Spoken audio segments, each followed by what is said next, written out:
That spring, when the young people walked in terrible naivete through the woods above Salisbury, with the symbolic shoots of nature pushy as ever, they undid more than they knew, more than I, the butler, knew, more than the established world was prepared to admit.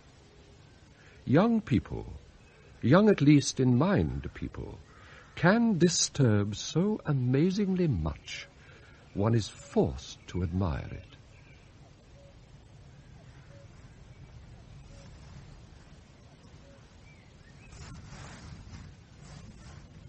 Oh, a little yellow daffodil. Oh, I thought you'd never speak. I wonder who dropped it in the mud like this. Hello? Anyone about? Looking for a little yellow daffodil? It doesn't matter. Hello? Please don't. They probably want to take it home to decorate their dinner table. I hate mahogany. Decorate their dinner table?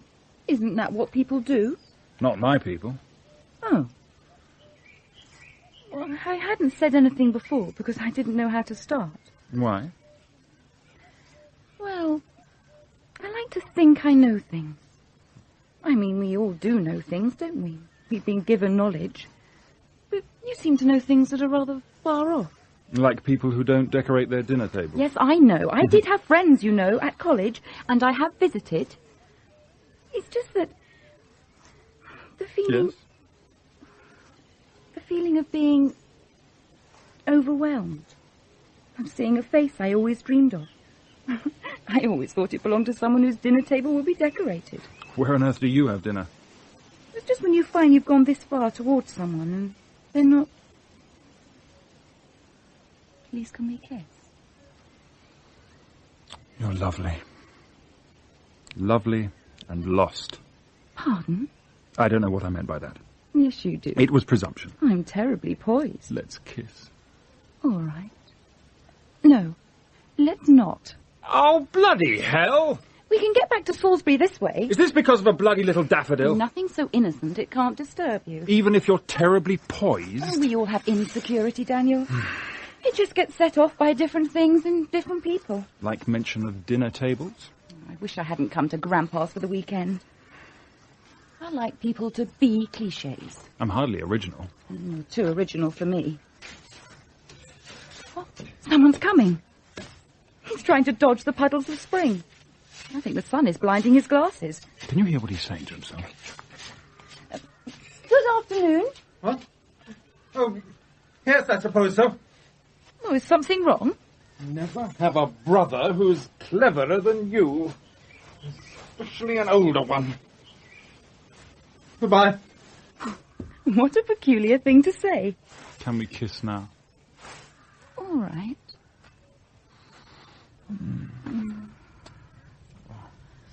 Why are lips so dangerous? Why is the silken skin of mouths, eating, talking, loving, why is that the place where devastation lurks? I never knew kissing could be so complete. It's the first time. I've never felt the need to make light conversation afterwards, certainly. Or let's do it again. Because I don't know where to put all this feeling.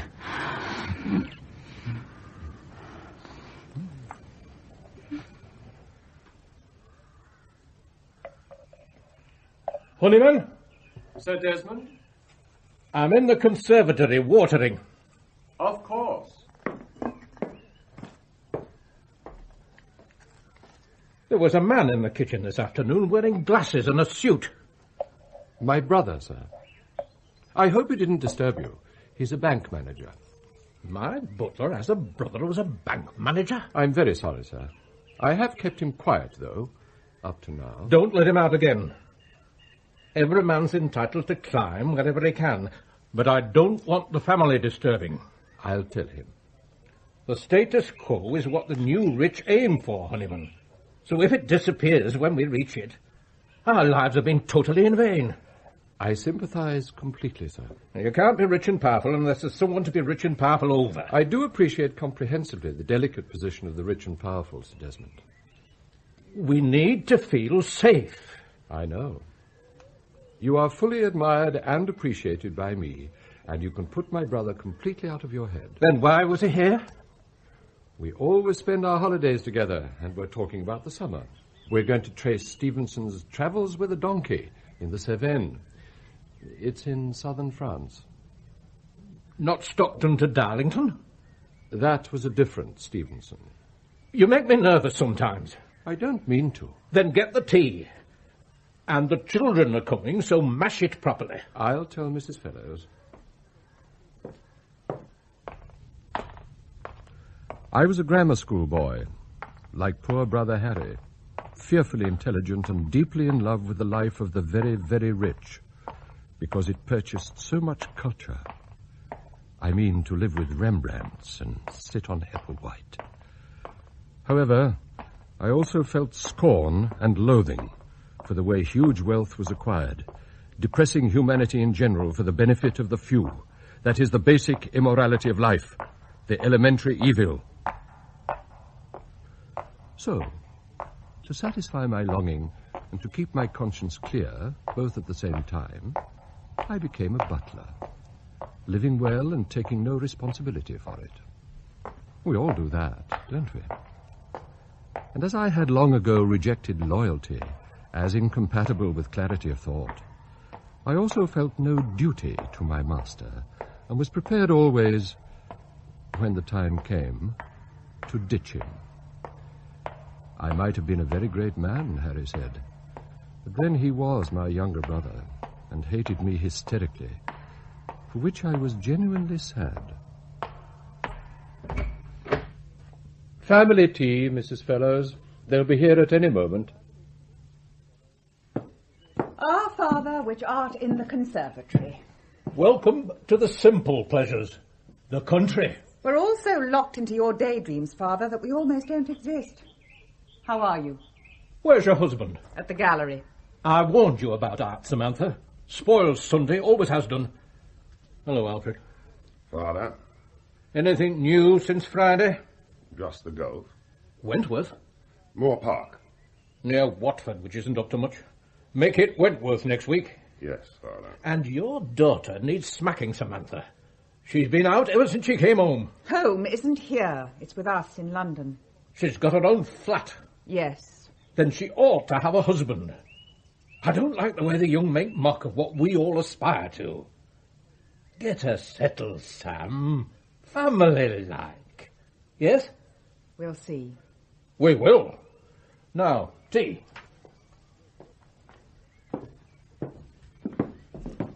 Next week you'll come for lunch. It'll be no trouble to us, will it, Honeyman? It'll be a great pleasure, Sir Desmond.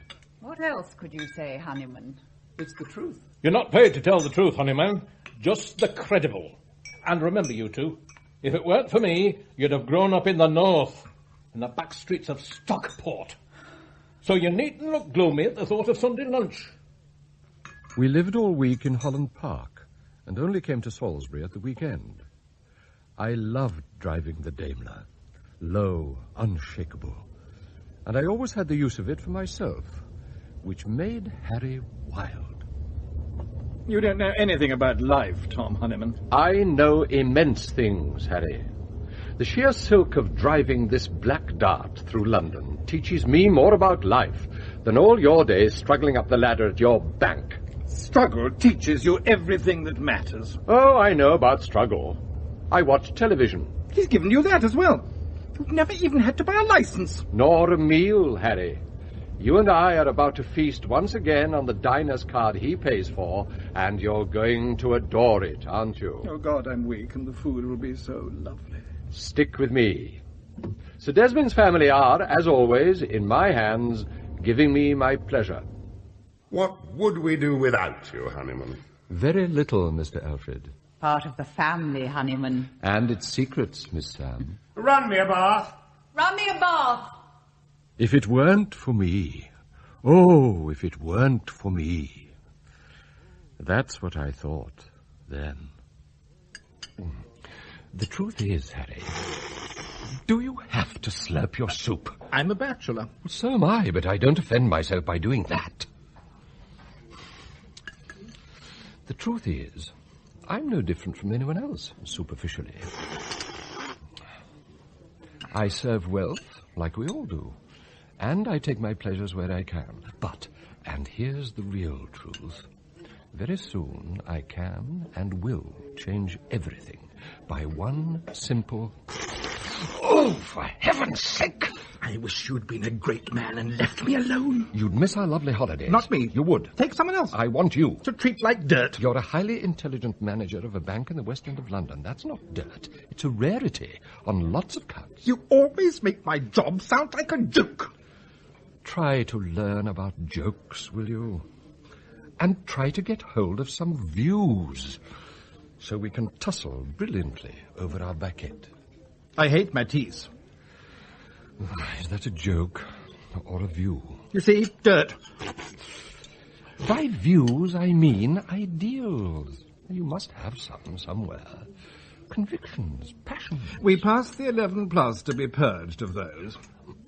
I don't know how you did it, but you still seem to have convictions and passions and all sorts of things that should have been balanced out of you at school. No, school. We were exhorted there to be honest and to be loyal, to mutually incompatible ideals.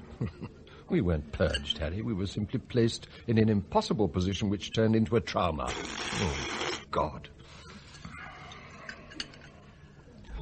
The city's full of men who've been shocked into immobility by having to be honest and yet never to reveal the duplicity of their friends. They look glazed and grin a lot and talk without inflection. They can't live creative lives at all because they're caught by the balls by English middle-class morality, the searing, almost castrating stiff upper lip, ready to engage its teeth unless they swear to believe in honesty and loyalty at the same time, which, of course, they can't. Well, I've thrown off loyalty. The truth is, Harry, the truth about me, the real truth, is that I am in a position to unravel so much wealth, so much dishonestly acquired money, that I could make the world an infinitely happier place tomorrow, and one day soon I will. How? Well, you see, I could kill Sir Desmond Lyle, couldn't I? No, for God's sake. Well, why not? Human life is sacred. To whom? It doesn't matter whom to. It's a useful phrase to stop us killing people we don't like. Are you showing loyalty to the human race? Yes. How humdrum. How typically colourless. I hate you! Sibling rivalry. And you're not to visit Salisbury again, Sir Desmond says. I was very nearly part of the family. Even in my little flat, my eyrie at the top of the Holland Park home, with my television window to the world outside, even there, the family visited me, part of their lives. Miss Paula. Do sit down. You've got a new television. Your grandfather provides me always. Did you choose it? Oh, that would have been too much. I'm simply grateful for all the generosity. Gratitude is dangerously near servitude, don't you think? I am a servant. Part of the family. I came to you because there was no one in, and I wanted to tell someone I was happy. I'm honoured that for God's sake, how starchy can you be? What made you happy? I can't tell the butler, can I? He's just a servant. Love? In the woods above Salisbury. Oh, Honeyman, I'm happy for the first time in my life. That's the rainforest you're watching. Miss Paula, you must have been happy before this. No. What a pity they have to chop it down. Still, we can't have everything. Miss Paula? It's no use. I can't talk to you. We're miles and miles apart. There was, to be frank, an awful lot of triviality.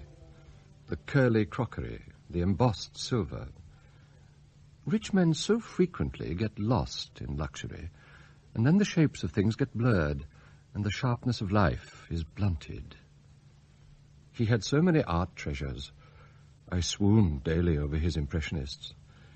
Yet it was the chintz that took up all my time, straightening it, dusting it, preparing it as the scenery for his game of happy families. Honeyman, Mr. Alfred? I have to speak to you. Come down off that ladder.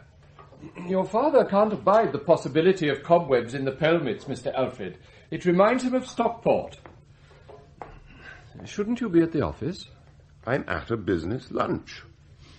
And I'm not coming to Salisbury next weekend. I'm going to France. La petite maison secondaire in Normandy. I have to guard my property and see that it's all right. He set his heart on everyone. You, Miss Sam, Miss Paula. Sunday lunch. Tell him it's an investment. I'll do my best. What would we do without you? I wondered even then, was I almost too good at buttling? Drawing baths, for instance.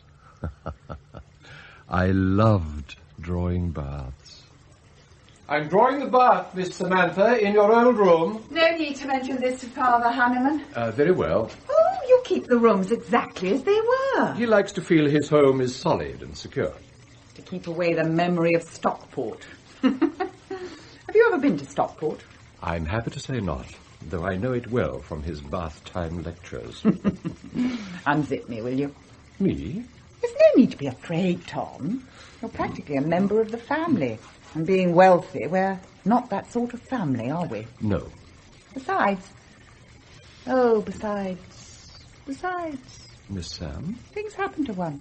One accidentally looks through a new window and the view's wildly different. Don't you want to know why I'm here at 4 in the afternoon? Well, it's hardly my place to ask that. Please. I'm here because my husband, he does have a name. You must try to remember it. Alistair. Alistair is at home this afternoon cataloguing things. And I can't meet him smelling of another man. I see. And I don't think I can make lunch on Sunday, Honeyman. Oh, dear. You better go now, I suppose. Though you've seen me often enough in my knickers as a child. And out of them. Oh, good heavens. A dressing gown? You prude. She wasn't beautiful, but there are things a butler shouldn't see, and shouldn't be seen to see. Like all the family, she was immensely sensual and largely unaware of it. Paula was the same, the most sensual of all of them, drawing you to her without meaning to.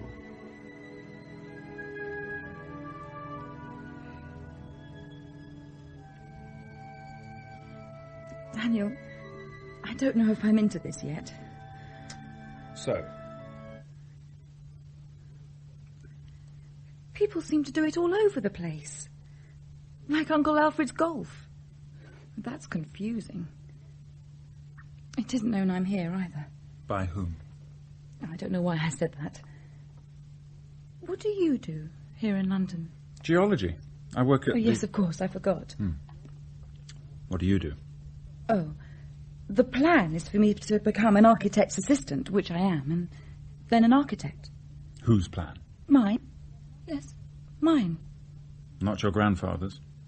They laugh at him where I work. They call him the dread developer. Has anyone ever laughed at your relatives? Oh, isn't that what people do? Not my people. We've had this conversation once. I haven't come for that. What have you come for? Well, actually, I feel foolish. And I haven't come for that either. I don't think it's my fault. I better go away again and do some drawings I'm supposed to work on. Why? Daniel, I'm a grown-up girl with a job. I'm not supposed to be here. Supposed by whom? You do pry, don't you? We met over Saturday sherry in Wiltshire, kissed in the spring woods, and felt very much part of each other. What lies behind all this? Haven't you come to find out? You said I could call whenever I liked. Was that all? Isn't it enough? Are you always like this? There you go again, prying. Oh, for heaven's sake. We'll have you Vinnie Mozart. I'll see. I know I'm disappointing. But that's what I am.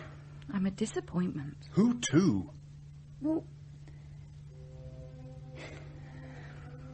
people float towards me and then float away again. I watch it happen. I meant more cheerful Mozart than this. I haven't any. I'm in love with you. You don't know who I am. I'm finished. The end of something. No, don't ask. Do not ask what I am the end of. Wouldn't you like to know about me? No. Well, I do know about you. From the way you move and things. How people smell, how they invite you to inquire, how they put you aside. That comes so quickly. But you have to use words too. And your words are different from the way you smell. I'm a nice girl.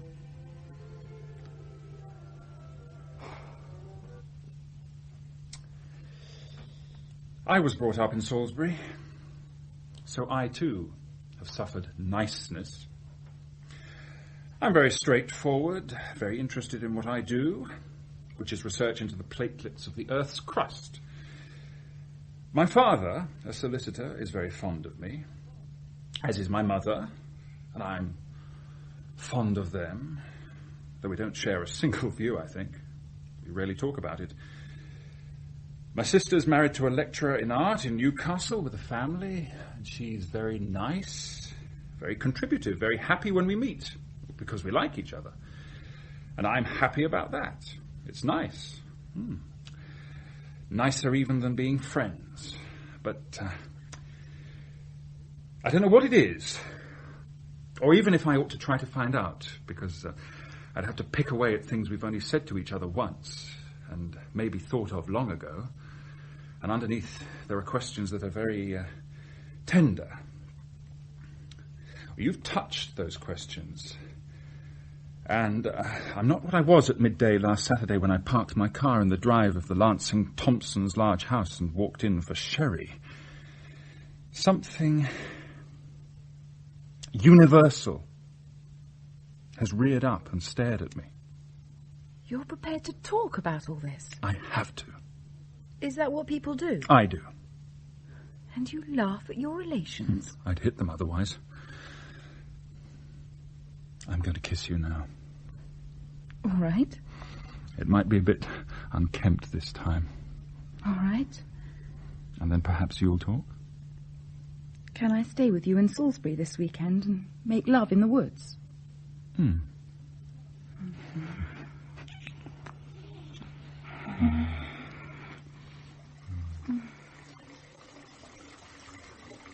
The green dressing gown, Honeyman. Green eases the spirit after a busy day. Sir. And now, a bath. Oh, I love that bath. Don't we all? I never thought of you feeling things. Don't go. Sir?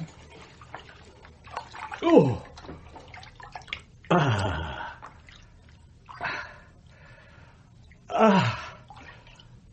That's marvellous.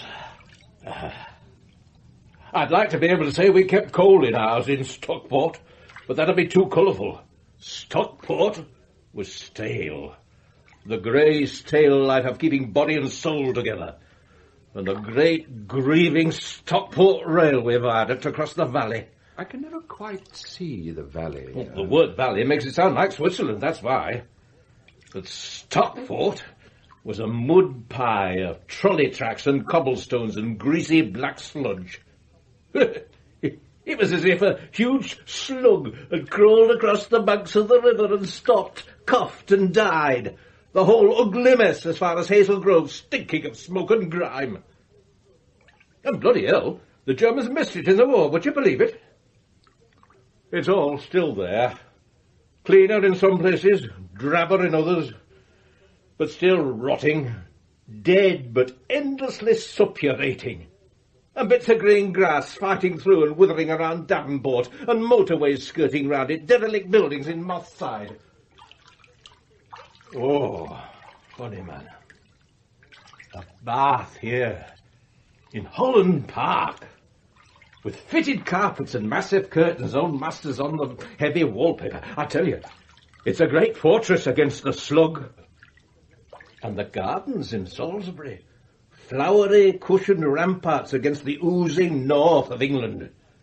You don't know the terror lurking in the woods, Stockport, and Crewe, and Bury, and those awful seeping Lowry paintings. And Buxton. The Buxton moors were covered in sooty sheep like bodies from Belson. The Peak District had all the sort of glossop falling on it. You know, black heather till you got to Chatsworth. Chatsworth? No. Oh, Chatsworth was a sudden waft of Versailles. And I can't think how the Duke lived so near the enemy. Sheffield pushing over the hill. Derby dragged to the south. I couldn't do it. I'd be frightened to death. I truly believe you are braver than you think, sir. Fear makes you do brave things, certainly. I made money because I was afraid. Money keeps me safe. It gives me home. Your brother-in-law? I don't think he considers money in that way. Oh, for me, money's the power that keeps Stockport at bay. And on Sunday, I shall have my family about me. For lunch in the country. That Honeyman is achievement. A big house in the southern counties, and all my family about me. It's a pity Lady Lillian won't be. She used to interrupt. You can go now. I should have killed him then and there, with the word family on his lips. He would have been happy. I would have been happy. As it was, there was that cocky little lover of Samantha's at one of those functions in the art gallery. Darling, we can't meet in Alistair's gallery. We aren't meeting. We're bumping into one another. Which one's Alistair? The one with the pleasant face and the half-smile, nodding slowly to the serious man in the Italian jacket, and then nodding fast at the end of each sentence as he laughs nervously. Seems nice. Yes, he does seem nice. Why have you come? To look. I can't stay long. The mail train goes at 4 and I have to film my parcel leaving the depot. Well, can't someone else? Then we could... Look, I have to be there myself if I'm to prove it gets interrupted. I just came to get a glimpse of you in your habitat and to ask if everything's fixed for Sunday. Alistair will go to Father's in his car, and I'll say I'm picking up Paula from somewhere remote in mine, while she'll go up by train as usual. This isn't just an affair, Sam. You won't be going back. We'll kill the ghosts in Salisbury Wood and then run off together. I might be frightened to begin with. A life in jeans. I haven't worn jeans for years. You worked in television once? I was passing time then. Why are you talking into your catalogues? Paula, darling. I need to see you. Who's this? His name is Sean. He makes investigative television. And this is Paula, my only child. Oh. Can't you go back to work or something? Yes, I can. Goodbye, Sam. So nice to bump into you. And what is it? I won't be coming on Sunday. What? I might not see you again for ages, actually. I'm not running away, but I'm rather sick of you. You're 24, Paula. You should have done this at 16. Better late than never. Goodbye. Paula! Hello, Sam. Hello, Paula. Alistair, Paula's leaving us. Oh, goodbye, Paula. Goodbye, Daddy. What is it? A man, I should think. It's time for one. Yes. Is it? Oh, God, Alistair, you really are the dullest man in art. You make me sicker than Brother Alfred, which is saying something. It is. Alfred makes me sick. Goodbye, Alistair.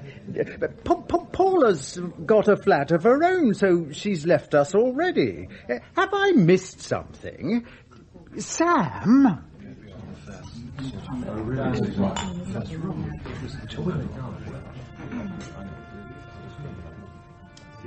Could I have sensed a need to act sooner? Perhaps quite differently from how I did? I put away so many things I didn't want to know. That Sunday, He still expected them for lunch after church in the cathedral, because I hadn't managed to tell him otherwise. I didn't believe otherwise.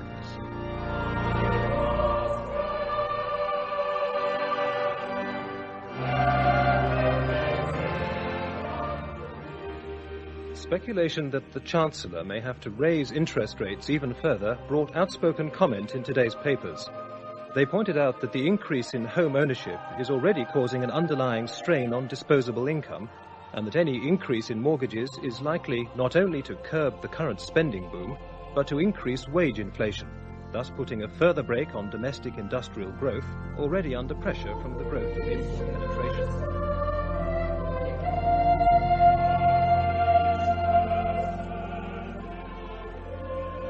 The family, of course, is the center of all Christian imagery, and the image of the father bears the central weight of that great metaphor.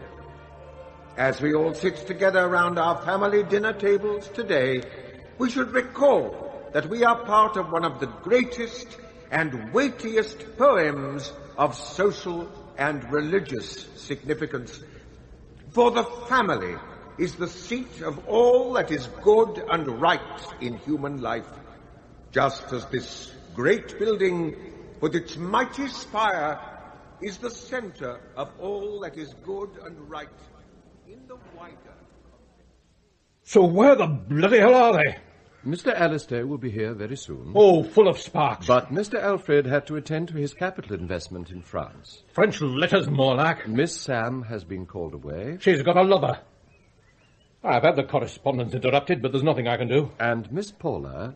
An only child, and spoiled. I told Samantha, you must have two like I did, but she's stubborn. Well, I said a family bloody lunch, and I meant a family bloody lunch. Your geraniums. This morning's sermon bore on this. The family, the great poem. The begonias. And God the Father. Oh, which of my children would hang themselves on a cross at my command? I'm sure they're totally devoted. I've made this family safe, and all I've got to show for it is a half-wit owner of an art gallery full of cubes and splodges and chairs covered in milk bottle chops. They'd lock him up in Stockport. Oh, you love the cinerarias. I painted them for you. Why didn't you tell me all this earlier? You had the pleasure of anticipation. And the pain of disappointment. Well, I'm sorry. So you should be. I couldn't stop them. Why not? It's not my place. Place? Place? Can't you take any responsibility? That's very wounding. I run your home beautifully, and you know it. Yes.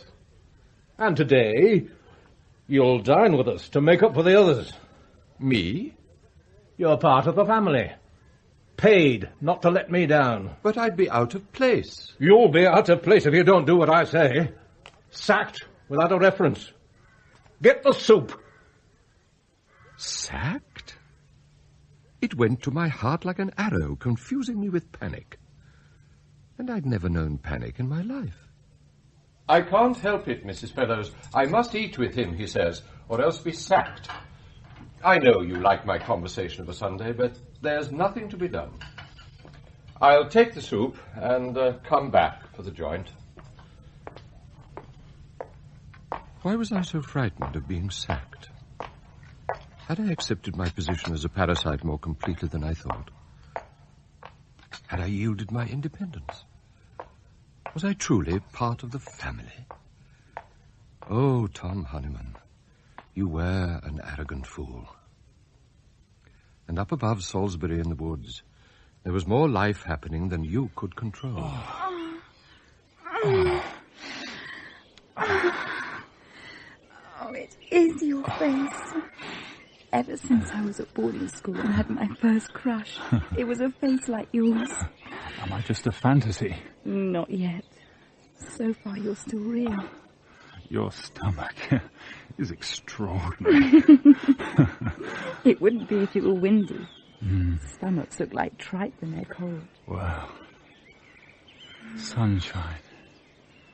Drying hours. Oh, you're kind, aren't you? I've known others and they weren't kind at all. It's a thing for two people, Paula. It's not just a man and a donut. In a way, it does very much concern oneself.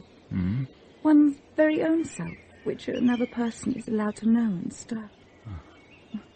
I should be having lunch with a family at Grandpa's.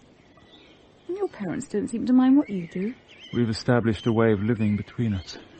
Grandpa has a butler for establishing ways of living with us.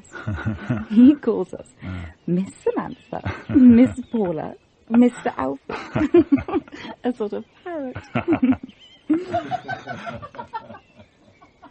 Who's that? Two other people prancing about without their...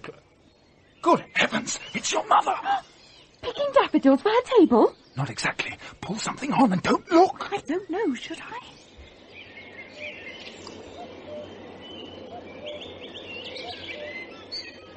I choose this wood for killing ghosts.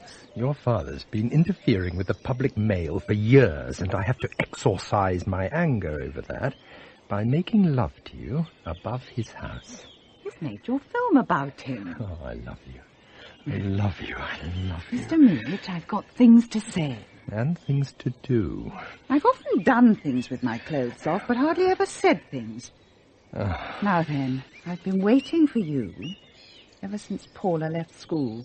Before, really. Since she was at boarding school, and I've been bored ever since I packed her off. Are we doing this simply out of boredom? Boredom is a formative experience like any other. It makes its mark by sealing you in, denying you existence, forbidding any expression of yourself, withering your feelers into life. And the longer it goes on, the more you shrink and you squeeze out stuff. Little excuses, little jobs, little illnesses, little, which thicken the boundaries between you and life. Your thinking limbs shorten and shrivel, so you begin to need the bandages of little doings as protection against the world where once you were. It's a barrier of dozens of little voluntary committees. I don't know what the ones I sat on were for. And if you show any life at all, it's as a trapped wasp, a buzzfly, whirring round charity shows and fancy dress balls. Oh, the humming sessions I went to about Shakespeare with well-known actors. The entertaining drone nights I rigged up for Alistair's artists. And no one would have noticed if I'd stopped, mummified by triviality. They won't now. No one will miss the tiny tic-tac of my life, the frantic round of buzzing scratchings, always elegant and pointless. I thought that to want somebody like you, all-consuming. Oh, no, that was immoral, extravagant, whorish. But it turns out that I was waiting for just that, for you to smash my life open. How did I do that, exactly? You showed me the thrill of the chase. You took me into the editing room on that tour of the BBC I'd organised for some squeaking ladies like myself, and just shifted my whole perspective, like giving me new glasses. I wanted to be behind the camera where you'd been, hunting the men, or my father's men in this case. I wanted to nail those awful people with you, take those prying shots, ask those impermissible questions, feel the unforgivable passion. Then there you were, sexy as hell, offering it to me. You worked in TV before, I'll fix it if you really want. And you did. And we made love with such excitement, finding out about each other and not caring for a second that my clothes were underneath and getting crumpled. I was certain then that the whole of me was twice as big, and then 20 times as big as it had been before.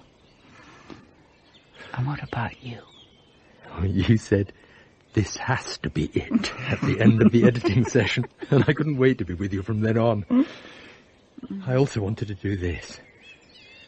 This love, as near your father's prison house as possible, to kill that monstrous connection. I thought of St. George. how delicious. Someone else is over there. Give me that shirt. Mother! Oh, my God, Paula! My pants! I thought you'd left home. What are you doing? Oh, same as you by the look of it, and I hope you manage it at my age. Oh, hello, Daniel. Yes, of course. My name's Samantha. This is Sean. And every time we meet in future, we'll know what's underneath, won't we? Where's Daddy? Do we need him, too? He's having lunch with your grandfather. The only loyal member of the family. Do you do this often? No. You? No. That makes us both innocent as little lambs and learning fast. I'm surprised at you, Mummy. I had to say that. Did you, dear? To get everything straight, I must tell you that I'm leaving your father.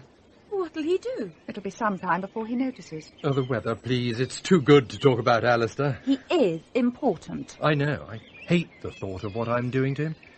But I never let go of what I want. Sean works in investigative television, Daniel. Oh. I used to do that. And now I'm going back to it. To work. I didn't think you knew about work. Sometimes you're very like your father. Too wrapped up in yourself to notice anyone else. I'm here, Mother, precisely to unwrap myself, which I am doing. You may have noticed. Like mad. I live in Earl's Court and do geology. In Earl's Court? Where you'll be going, I suppose, Paula. I take it we're all moving into other people's flats and things. Why? That's awfully definite. Sensible and economical for you, surely. The mortgage rate's going up. Oh, not that we want to talk about mortgage rates. Frolicked as we are in the bare skin. Like your grandfather, really, mortgage rates. They dictate so much of what you do and are dull. Will you share our picnic? Oh, yes, please. Clothes will only gather crumbs, so don't bother to dress. Are you really leaving home, Mummy? That is precisely what I'm leaving. Which home? My father's. His endless rearrangement of other people's lives. Alistair's just a room in my father's house. It'll be terrible for Daddy. No, it won't. The house is in his name, so he'll potter on quite happily. You're very hard on him, Sam. You didn't have to marry him. Having done so, I had to live with him for 25 boring years. It would have been our silver wedding in a month. Celebrated with dust-collecting rubbish from Harrods and cast-off paintings from Alistair's artists. Oh, I've investigated all there is to know about Alistair, and I could make a documentary of insufferable niceness about him. So I know that now he'll be as happy as can be without the guilty feeling that he ought to be original. Like so much else, he spins away below me and out of sight. That's brutal. Yes. Duck down, everyone. It's the man in glasses again. What man? On the track there. He was here last week. Down, go on, down. He's laughing. I don't call that laughter. I feel immensely uncomfortable. Oh, I feel adolescent. Isn't it wonderful how life turns up all the time? For some people. It was Brother Harry. Harry had called again, in spite of my telling him not to. I came on him in the kitchen with his glasses off, wiping the laughter from his eyes as I went down for the joint, and I was cold with fury. Over the years, I had learned how to go cold in the face of strong emotion. Actually, of course, I would have liked to be able to laugh with him. The joint, Mrs. Fellows. Dining with the Knobs today, are you? You'll be responsible and loyal very soon. I'm dining with Sir Desmond because he said he'd fire me if I didn't. Loyalty doesn't come into it. Oh, loyalty's very close to fear, I'd say. Or love. Do you feel that for Desmond Lyle? Is that why you're planning how to... Mrs. Fellows isn't interested in reports of my light-hearted banter with you, Harry. Have you been drinking? I'm laughing at your eating upstairs. Sir Desmond says you're not to visit. Why have you come? To annoy you. You'd better go. You'll get your knuckles rapped by Desmond the Dreadful if you don't. Why aren't you married? Because you frightened all my girls away! Hurry along, Honeyman!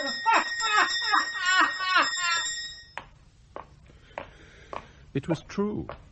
I took a wretched pleasure in humiliating him before women.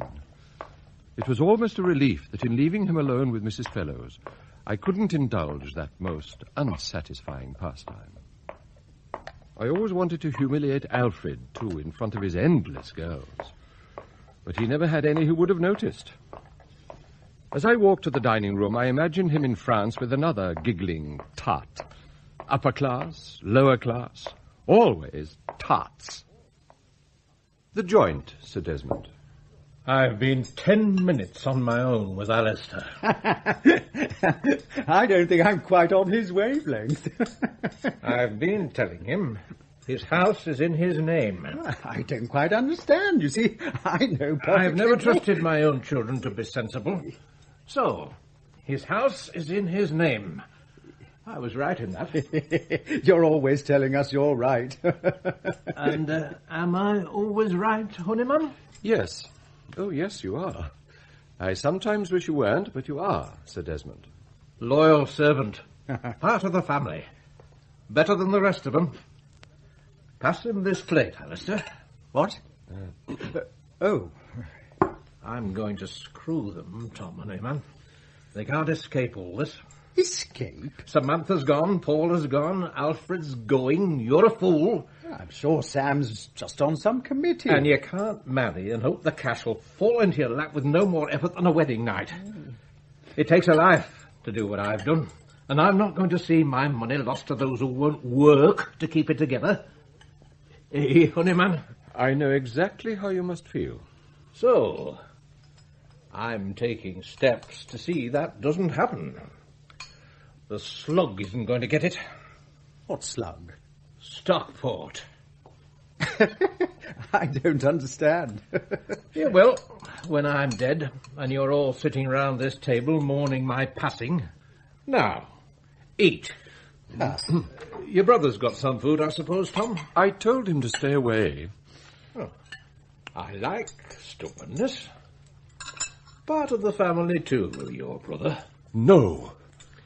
He manages a bank, Alistair. Who does? Oh, get your beef in you and keep quiet. Is this premature senility, Honeyman? Oh, please. I'm just the butler. What did he mean? A new will that would stop his children escaping from his influence and business enterprises, and so prevent me from unravelling his wealth as I'd always said I'd meant to? I had to act, or the money would never move away into the world as it should. It hammered me. I must remove that monolithic figure so that everything would crumble. No successor could master the details of it all as he had. No one could make his decisions. That was why, at his age, he was still chairman, and it was why... Oh, God, it was why I did indeed love him. Oh, the anguish of that loving. And, as it turned out, the ignorance. Mr. Honeyman, Sir Desmond Lyle. I know your brother. And, of course, you know my kitchen in Salisbury. Well, I have visited your... I don't want to know any more, and I don't want you to say you've seen me. Yeah, of course, Desmond. Though my brother has a terrible way with him when he wants to know things. And so have I. Now, bank managers make wills, and I want you to make one none of my own lawyers know about. Here's the draft. Draw it up by the end of the week. Yes, indeed. I'll sign it on Friday. Better take care of myself till then, eh? You're a more spineless man than I thought, Honeyman. You'd better correct that. And clean your glasses. Once I'd made my mind up, I was happy, confident, perfectly at ease. There's a certain saintliness in sacrificing a loved one, especially when it is so obviously done for the good of mankind. It even helped me to handle Alistair with a graceful optimism that cheered us both. She's gone for good, Honeyman. gone to work in television. That's not for good, Mr. Alistair, whatever else it is. Once they're into television, they never move. The escritoire needs polishing. Excuse me. So, that's that. Over. She'll soon be back, full of fresh perspectives and piercing insights, and you'll start life with a new sense of urgency, and your gallery will sparkle as a centre of excellence you can hardly dream of at the moment. Do you care about art? I paint miniatures, rural subjects mainly. Oh. Did Sam ever talk to you at all? Just once. She called me Tom and took her clothes off. Good heavens. Oh, for a bath. Oh. And she gave me powerfully to understand your life is getting a new injection of vitality. Oh. Be happy, Mr. Alistair. For you, life is on the up and up. For Desmond, though, the down and down. The poor, dear man. Put my dressing gown ready. The white toweling, I think. There we are. Why especially the white? It'll set you up for dinner very perkily, the white. The brightness is all before your fellows at a Lord Mayor's function. I'm not going to the mansion house in my dressing gown. But you do look nice in it. And if you look nice now, you'll feel nice for the rest of the evening. Is the bath ready? Oh, yes. I think so. You're very chirpy all of a sudden. Thank you. I never thought of you as having moods. Servants aren't supposed to have them. We have our moments. Well, chirp on. It's nice. White towels, white soap, white face flannel, white bath. And the heat, the exact confirmatory temperature to make you feel comforted, yet adult. You really care about me, don't you? I do. Ready? Thank you. Oh, I love the simple pleasures. The kneeling down, getting the thighs and things used to the warmth and wet, and the sitting.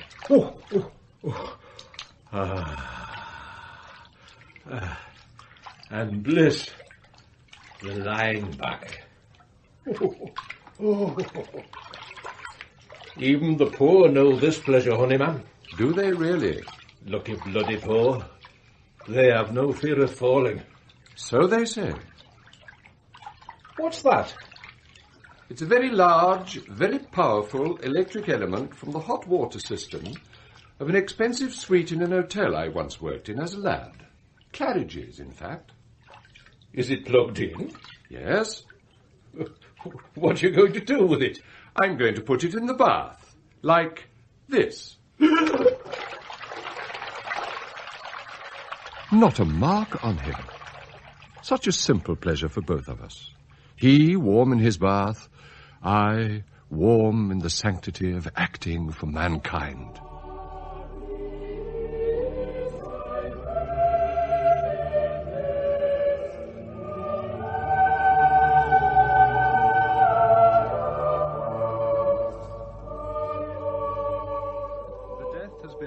Of Sir Desmond Lyle, chairman of the Stockport and Eccles Building Society and of Allied Southampton Construction. Sir Desmond, a man of considerable influence in the City of London since 1979, was also a great collector of 19th century Impressionist painting and was said to have the finest collection of Odilon Rodins outside Paris.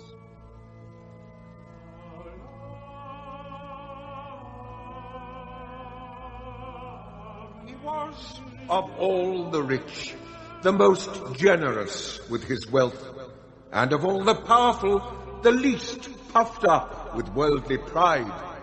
His contributions to the arts, including the building of the Dance Centre in Hammond and the Museum of Modern Art at Avebury, earned him international fame as a great patron we should all be eternally grateful to.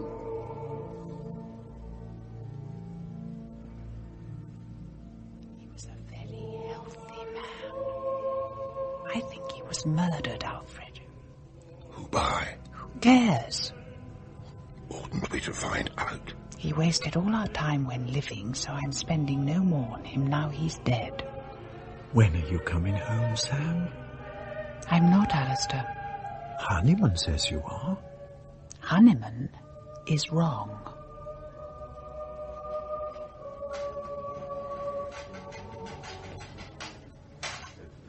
Harry? Oh, go away. I've come about... I know what you've come about. I can't talk through a glass screen, so let's go to your office. Leave me alone. I want to forget you. I've only come to say that I've got the tickets for the holiday, but now... I'm not coming. Why ever not? Because you're a murderer. Don't be hysterical, Harry. There's a queue out here. You can't deny it, can you?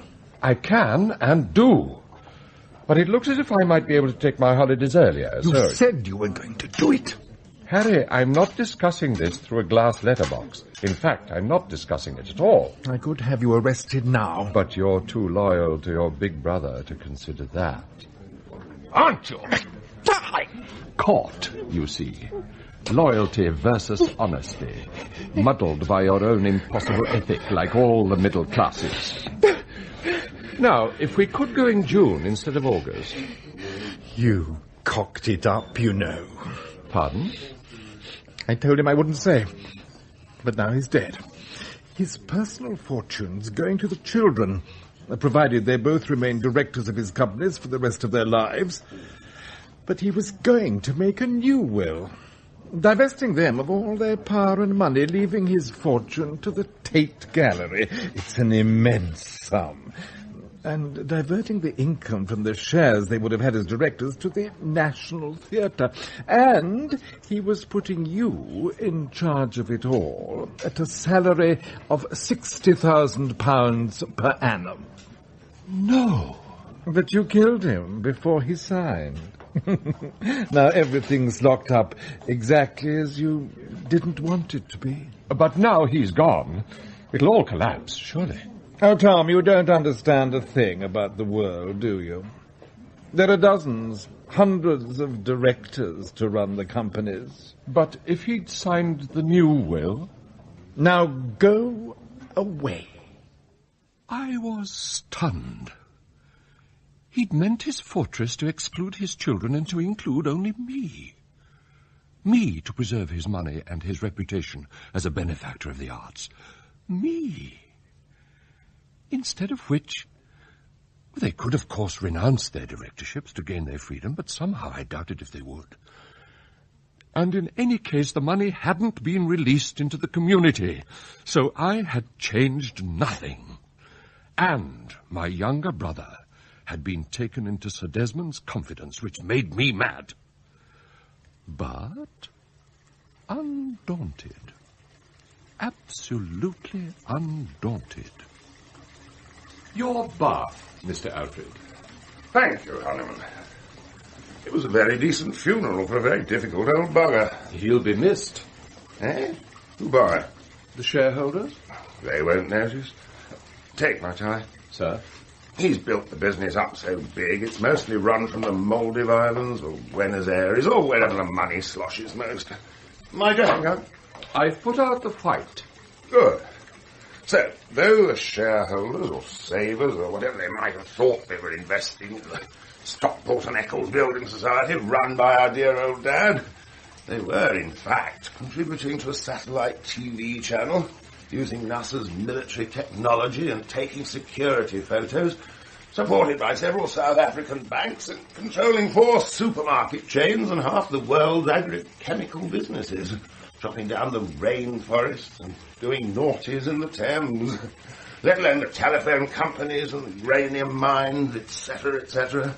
Your plain old family man with a Stockport and Eccles mortgage doesn't think about that. Thank God. And now Sir Desmond's dead? Oh, just go on and on, controlling the status quo from no one quite knows where. I say, am I getting a paunch? Pardon? Don't want to get so fat I don't meet the girls where it matters. Ready? Thank you, Honeyman. Such a simple pleasure. Even the poor know it, they say. Oh, bugger the poor. What's that, Honeyman? It's a very large heating element from Claridge's, Mr. Alfred. Would you just move your legs? Thank you. This would... That is ecstasy.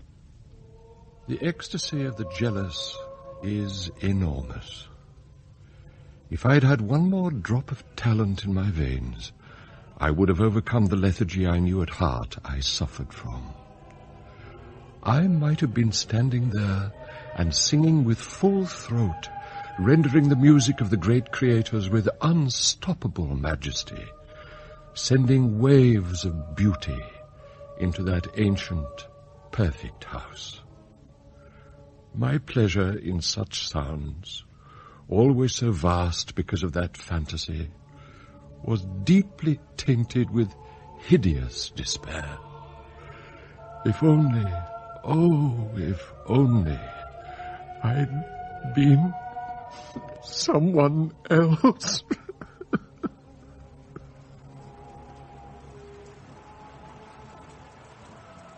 Miss Sam? Tom, aren't you getting wet? It was a beautiful service, and I'm always transported by the sung mass.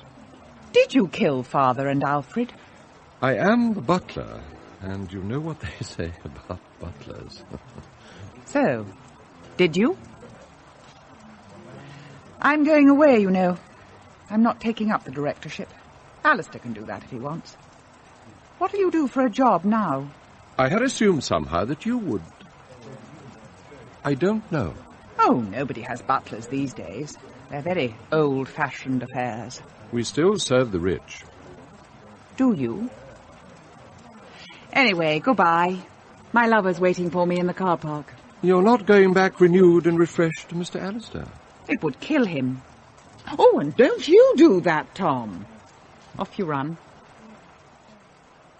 Old-fashioned. Old-fashioned executioner of a modern monster that couldn't die. Grown too big to be a simple fortress against Stockport, and become instead a threat to all mankind. Oh dear, how small I was. Honeyman, what are you doing, sitting amid all this screaming, blinding colour? Should I not? I didn't realise you liked art. I have a small interest. Picasso is very big, of course. And all these genitalia. Green ones, red, yellow. Doesn't it turn you on? Even at the basic level of... you know. You just think it's an old man drawing dirty pictures. Well, I'm a geologist, and I think it's wonderful. I don't suppose we'll meet again, Honeyman. You look absolutely awful. Sitting there like a cross between a vulture and a refugee. I can't bear it. Paula. Well, it's true. He's like a retired headmistress who used to be frightening.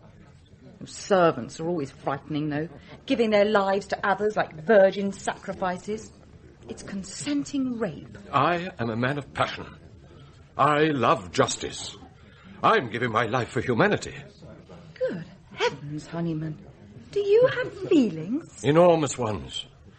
Only I painted smaller stuff. The end was obvious. Alistair was there to see it. Mr. Alistair? Is there any news of Sam? She's left for good. Oh. Didn't you meet her lover at Alfred's funeral? He's a virile man in tight corduroys, whose eye is sharp and whose expression is the lively blank of one who assimilates everything. Your daughter, Paula, is in love, and is rejecting those she grew up with, especially me. Is there a drink? No. What? May I introduce you to my younger brother, Harold? Oh, the bank manager. I'm not a joke! The cynical gentleman over there is an inspector from Scotland Yard who has come to arrest me for the murder of Sir Desmond and Mr. Alfred. Really? So the house is yours, and you'll have to get your own drinks. Sir Desmond's last words to me were that I should try to get some spine. I've done that. It was me who called in the police. Ha! You call that spine? You loyal little creep. You couldn't get a spine into your back with major surgery, let alone with moral exaltation. You have the life and spirit of a dead condom. Take him away! But who was I to talk, who was old-fashioned? The empire, born from Sir Desmond's simple fear of Stockport, grows and grows, and floats about the globe, gobbling the ozone layer, killing Indians, putting up inflation, swallowing people's savings, evicting people who can't pay their mortgages, that sort of thing. It sheds compound interest on those who bow to it, and withers the hopes of many who know nothing about it. Some other way than mine is needed to be rid of it. I misread things, you see. The children, they seem to know more than I did, after all. The women, whom I thought of as prisoners, they weren't prisoners at all. They were like some beneficial dry rot, working away inside their family to destroy it and transform it. They didn't think what they were doing, they just rotted their part of it away. I still don't quite understand about being out of date. It's such a patronizing criticism. One can hardly bring oneself to believe it. Quite often I don't. But, I don't know. I don't know. The monster cannot be allowed to become the master, can it?